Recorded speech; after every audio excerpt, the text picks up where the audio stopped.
ভারত পাকিস্তান যুদ্ধ, যদিও এটাকে আসলে যুদ্ধ বলা যাবে না, কারণ কেউই কিন্তু রাষ্ট্রীয়ভাবে কিন্তু যুদ্ধ ঘোষণা করে নাই। বলা যায় যে মানে আক্রমণ, পাল্টা আক্রমণ, অথবা মানে কিভাবে বলা যায়, যুদ্ধ ছাড়া মানে বিশেষ অভিযান এরকমও বলা যেতে পারে। সর্বাত্মক যুদ্ধ কিন্তু এটা না। সর্বাত্মক যুদ্ধ হলে তাহলে এখানে যুদ্ধ ঘোষণা করতো, এবং তাহলে কিন্তু এই যে ডোনাল্ড ট্রাম্প এসে হঠাৎ করে যে থামিয়ে দিল, এটা কিন্তু হতো না।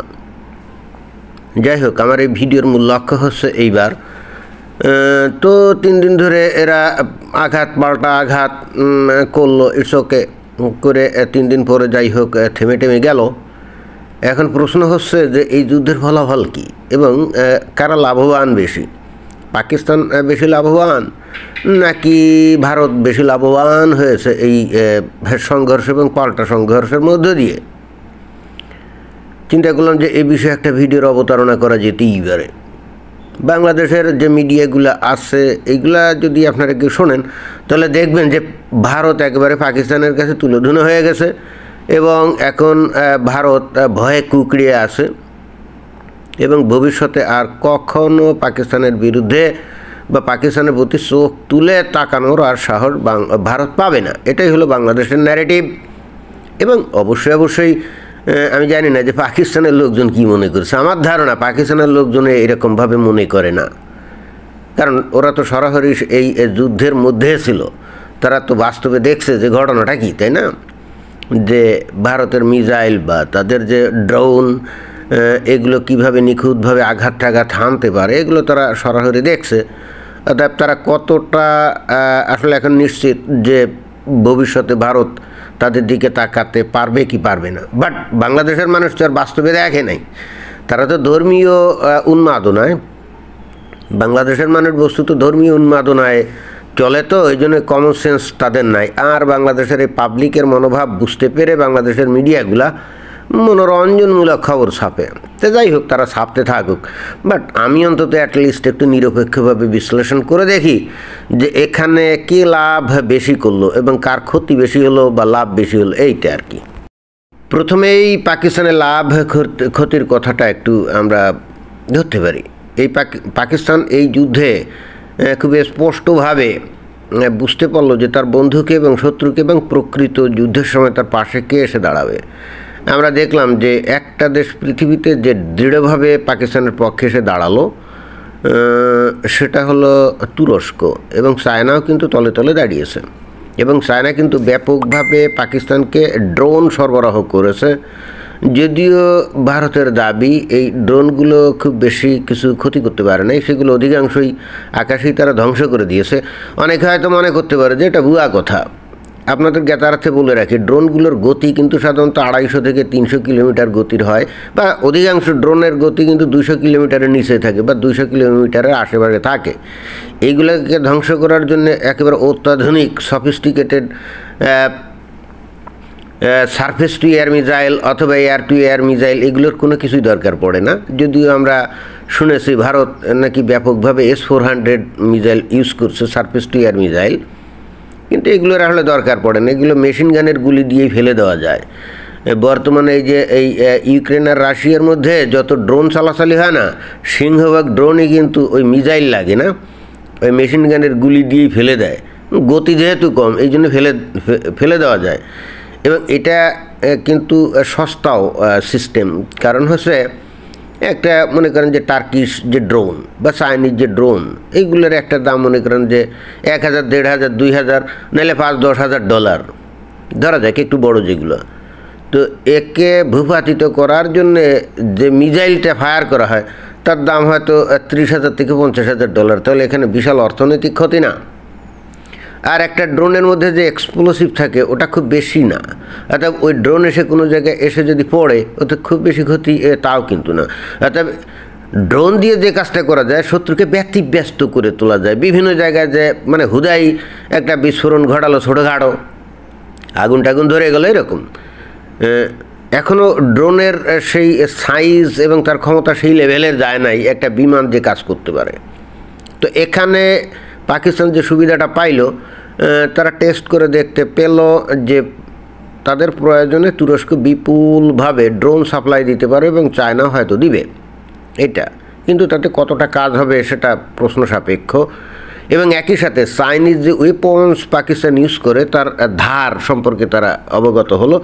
এবং এখান থেকে যে খবর পাওয়া যায়, PL-15 বলে তারা যে এয়ার টু এয়ার মিসাইল মানে ওই যে বিমানে যে মিসাইলগুলো রাখা হয় যেটা দিয়ে ওই শত্রু বিমানকে লক্ষ্য করে ফায়ার করা হয়।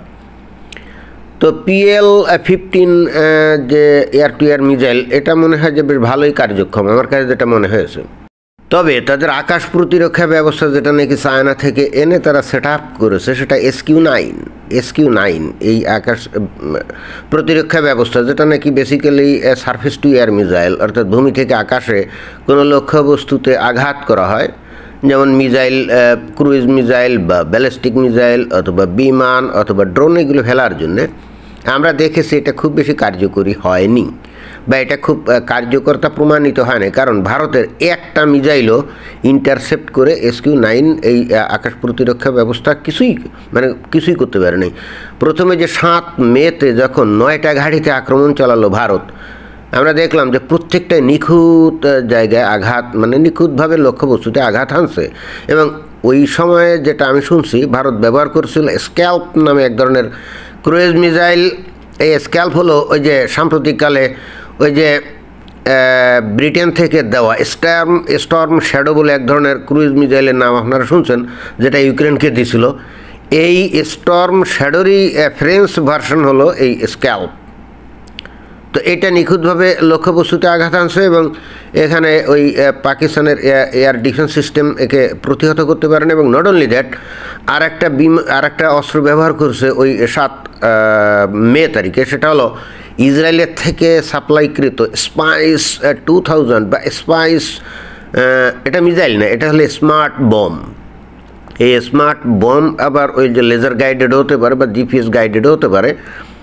তো এরা কিন্তু এটা বোমা, তো এটাও কিন্তু নিখুঁতভাবে লক্ষ্যবস্তুতে আঘাত আনছে এবং পাকিস্তানের এয়ার ডিফেন্স সিস্টেম এটার কোনো ক্ষতিই করতে পারে না, অর্থাৎ সবগুলো জায়গা মতো আঘাত আনছে। পাকিস্তান আর একটা সুবিধা এখানে পেয়েছে, সেটা হলো বাংলাদেশের আপামর জনগোষ্ঠীর একটা ব্যাপক সমর্থন পেয়েছে, এটা তো বলতেই হবে নাকি। আর একটা সুবিধার কথা এবার বলতে হবে, সেটা হলো যে এতদিন ধরে পাকিস্তান তাদের যে বিমান কিনছিল চায়না থেকে, ওই যে J-10 বা J-17 ইত্যাদি বিমান, এগুলোর কার্যকারিতা কীরকম এগুলো পরীক্ষা নিরীক্ষা করার সুযোগ পেয়েছে।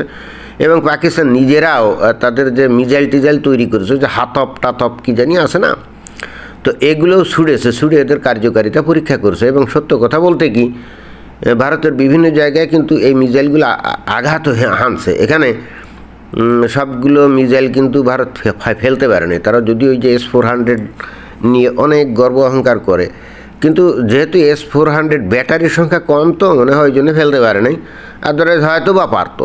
কিন্তু একথা স্বীকার করতেই হবে, পাকিস্তান কিন্তু আঘাত আনতে পারছে। তবে এই যুদ্ধের মাধ্যমে পাকিস্তান যে অর্থনৈতিকভাবে আরও একটা ভয়ঙ্কর পরিণতির মধ্যে পড়ে গেলে এটা কিন্তু বলাই যায়। যদিও আমরা শুনছি যে বিশ্বব্যাংক থেকে 1.2 না কত বিলিয়ন ডলার নাকি ঋণ পেয়েছে, ওকে কোনো সমস্যা নাই, কিন্তু এর ফলে পাকিস্তানের উৎপাদন ব্যবস্থা এবং তাদের GDP প্রবৃদ্ধি ইত্যাদি অনেক কিন্তু সমস্যার মধ্যে পড়ে গেল। এরপরে শোনা যায় যে পাকিস্তানের যে পারমাণবিক মিসাইল যেখানে ছিল, ওই যে কিরআন পর্বত, যেটা নাকি ইসলামাবাদের পাশে, ওই যে নূর খান বিমান ঘাটির পাশে যে আছে পাহাড় অঞ্চল আছে, ওখানে কিরআন পাহাড় পর্বত মালা এরকম কি জানি নাম, তো ওখানে নাকি ভারতের ব্রাহ্মস ক্ষেপণাস্ত্র আঘাত আনছে এবং এখন নাকি ওখানকার যে পারমাণবিক বা নিউক্লিয়ার ওয়ারহেড নাকি ক্ষতিগ্রস্ত হয়ে সেখানে স্বতঃস্ফূর্তভাবে সেখানে রেডিয়েশন হচ্ছে। তো এইটা যদি ঘটে থাকে, এটা যদিও নিশ্চিত না, বাট ঘটনাচক্রে মনে হচ্ছে এটা সত্য।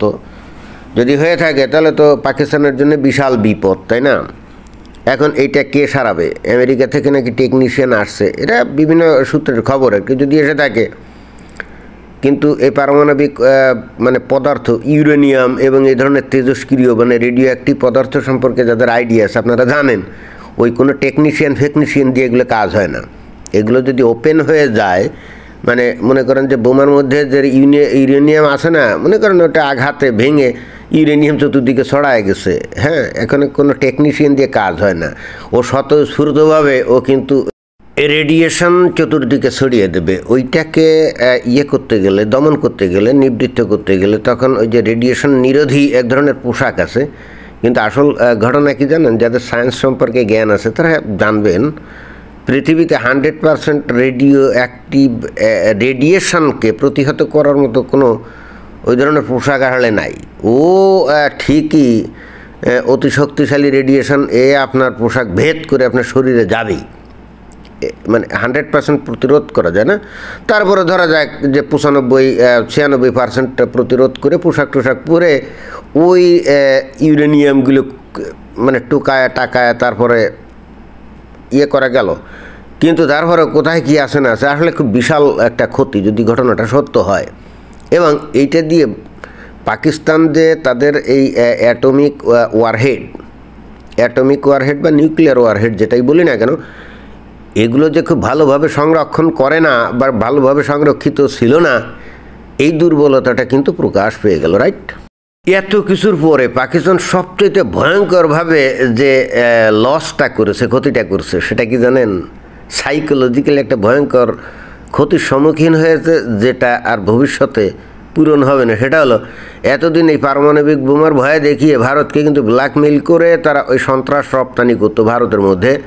ওই যে জঙ্গি ভিতরে ঢুকিয়ে, বিশেষ করে যে কাশ্মীর অঞ্চলে ভারতের, সেখানে নানা রকম অঘটন ঘটাতো এবং ভারতের বিভিন্ন শহরেও কিন্তু ঘটাতো এবং ঘটিয়ে তারপরে বলতো এর সাথে আমাদের কোনো সম্পর্ক নেই, বাট তারাই ঘটাতো। এবং পরবর্তীতে পাকিস্তানের বিরুদ্ধে ভারত যদি কোনো নিতে যাইতো, কোনো অ্যাকশান নিতে যাইতো, তখন পারমাণবিক বোমার ভয় দেখাতো এবং এইবারও দেখিয়েছিল।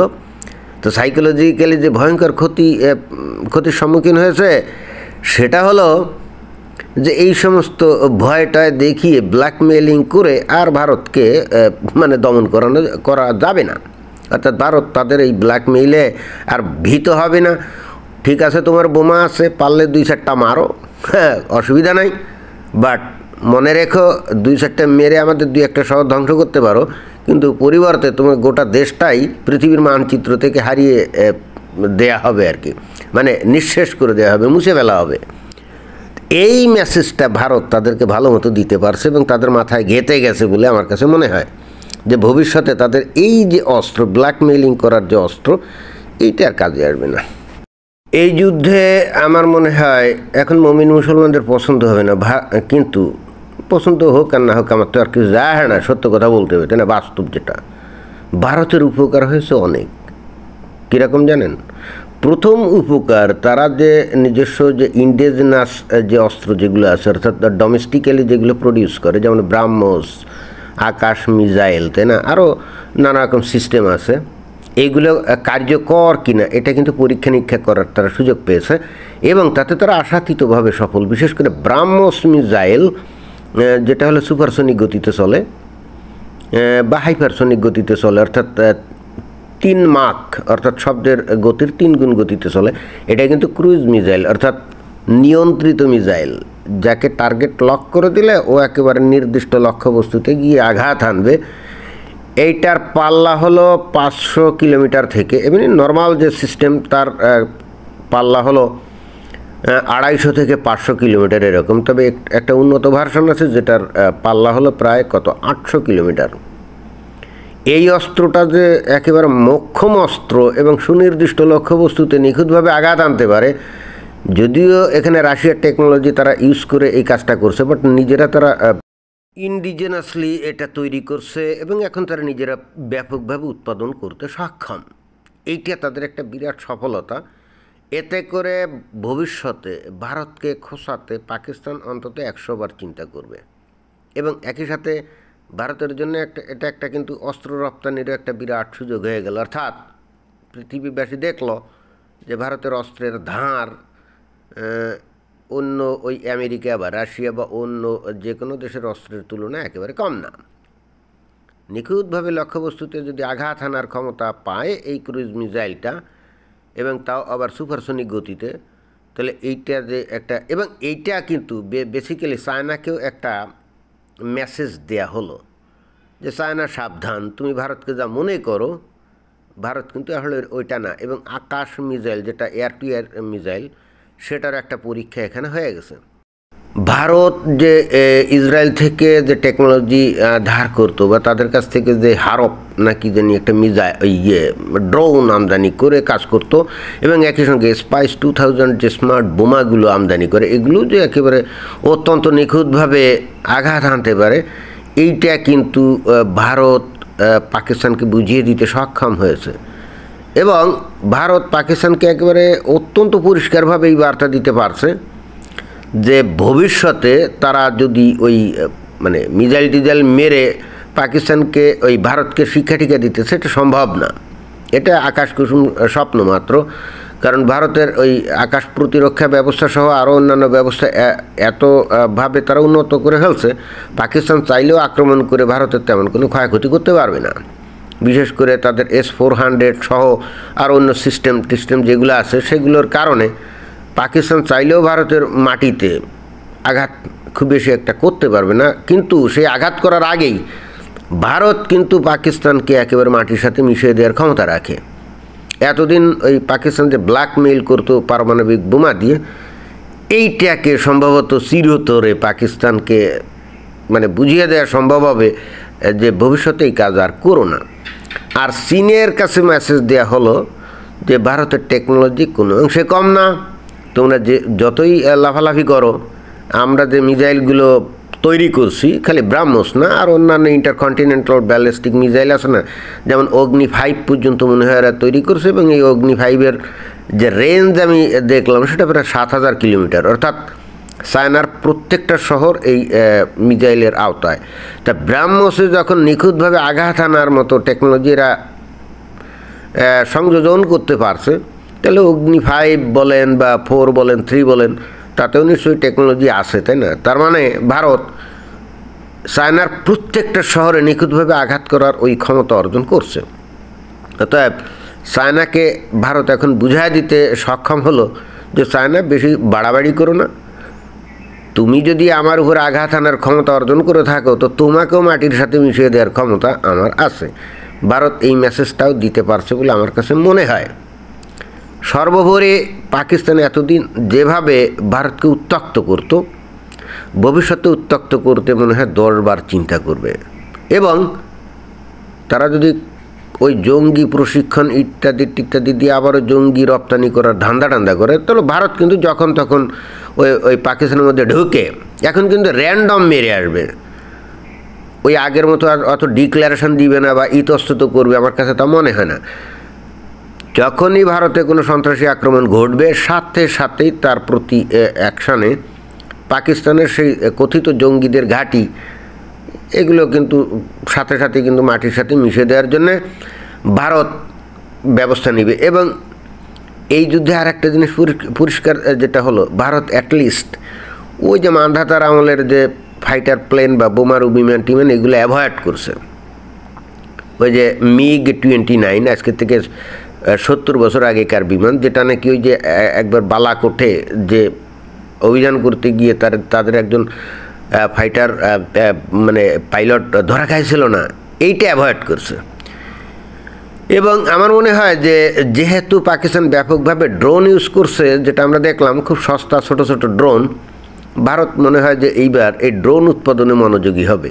এরা এরকম ছোট ড্রোন নিশ্চিতভাবেই হাজারে না লাখে তৈরি করে এরকম রাখবে, আর প্রয়োজনের সময় এরকম পাকিস্তানের আকাশ একবারে মানে মুড়িয়ে দেবে ড্রোন দিয়ে।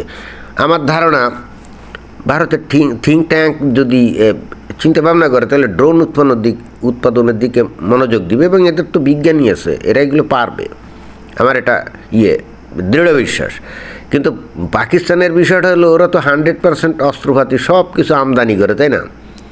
ফলে হচ্ছে কি, তারা তো এগুলো উৎপাদন করতে পারবে না, তারা উৎপাদন করতে পারে জঙ্গি সন্ত্রাসী, তাই না? এছাড়া তো আর তাদের উৎপাদনের আরও অন্য কোনো ক্ষমতা নেই। বাট ভারত সম্ভবত এই তাদের দুর্বলতা একটা, যে তারা নিজস্ব ড্রোন কিন্তু ছিল না, আমদানি করতে হয়েছিল যে চায়না ইয়ে থেকে, ইসরায়েল থেকে, কিন্তু সেগুলো ছিল কস্টলি।